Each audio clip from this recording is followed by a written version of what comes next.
Hi everyone, welcome back to 496 Kitchen. Now, whilst it's still January, I thought I'd revisit something that we've talked about before, which is time management. I'm sure all of you put something down on your New Year's resolutions to spend more time doing something or less time doing something else. So today, I just want to look at it from a kitchen point of view in terms of how we get more into the space, the time that we've got. One of the key ingredients to getting more out of your time is to recognize the difference between what's important and what's urgent. The two are very, very different and often get confused. If something's important, it's always important, and we should make sure we give it the time that it deserves. Just because something's urgent doesn't mean it's important. It could well be that somebody's thrown something in at the last minute, but just remember, poor time management on somebody else's behalf doesn't represent a crisis for you.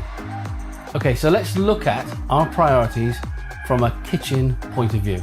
For today, our ingredients that we have in front of us, the cauliflower, the potatoes and the lentils, represent the different things that we have to do and the varying levels of importance that they have. So clearly the cauliflower is the biggest thing, it's the most important thing on our agenda of items to do, on our priority list. We then have the other items, which are things like, could be recurring things like meetings, or one-on-one meetings or whatever you have that are regularly in the diary. And then you have things like the lentils, the noise that goes on around you in business. They could be inquiries, they could be emails, they could be any sort of thing that comes in to break up your day and really to cloud and provide some sort of fog around everything you do.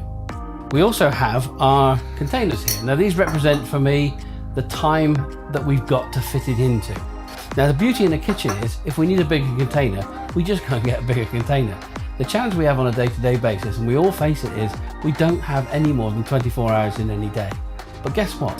There's not just 24 hours today, there's 24 hours tomorrow, and the day after, and as far as we can see into the future. So how do we go about getting more into the space that we've got? Let's look at that. Now let's take the containers to represent a typical day. What can happen is you get into the office, you start doing things like emails, you start chatting about the weekend or the night's activities with your colleagues, and all the little stuff just starts to fill the day up, just completely fills the day up. And guess what? Before you know it, it's lunchtime, and you haven't even started on some of the big things that you've got to do. Now what we'll try and do sometimes is, because we've got 5 things on our list, we think, I'll just start with the easiest things and get those off the list. So what happens then is, we start to fill our day with all the other stuff. Before we know it, our day is almost full, and we haven't even started on the big thing that we were meant to tackle right at the start of the day. So how could we do this differently? Of course, the other challenge of doing all your emails or your social catch-ups first thing in the morning is that for most of us, the morning is our peak energy time. So you're setting all your peak energy against doing all the mundane tasks. What will happen when you leave all the other important things to the afternoon? You'll be at your worst. You'll probably have to go back and revisit them. So why not turn things on its head? The most important thing to look at is, how do I attack the big priorities I've got whilst all my energy is intact? Let's have a look at how we do that. So let's take our day. Now clearly, if we try and cram everything we've got from our major task in, it simply doesn't fit. So how are we going to do that? Now the secret to getting things done is getting started. And the secret to getting started is breaking it down into its component parts and starting in the most logical order. As you would in a normal kitchen, you would take your knife, not literally in an office position of course, but you'd cut it into pieces that allow you to handle it more easily. Now it's up to you how big you make these pieces, but it is, same as in cooking, it is useful to make them roughly the same size because they cook at the same time. So once you start to do that, actually you can start to put them in much, much easier. Now you may actually say, okay, well that takes me to lunchtime. Why don't I schedule the rest of that task, because it fits within my deadline, for the following day? So I simply do the same again. And I schedule the rest of my priority in for the following morning.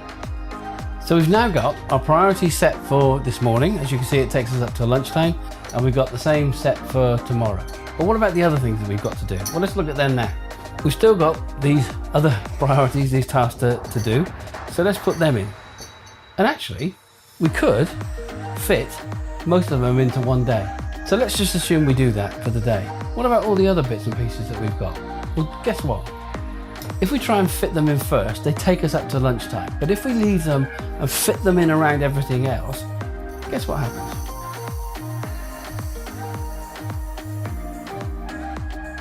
They fill all the available space and our day is full. We've had a really, really good day. We haven't worked longer, we haven't worked harder, we've just worked smarter. And for those of you who put time with family as one of your priorities for New Year's resolutions, this means you can do it. That's our day. Nicely sorted, nicely managed, and ready for the priorities of the following day. Oh, and I forgot one thing. It's worth remembering, when you've had a really good day, if you've sorted everything out, no matter how full things have been, there's still always space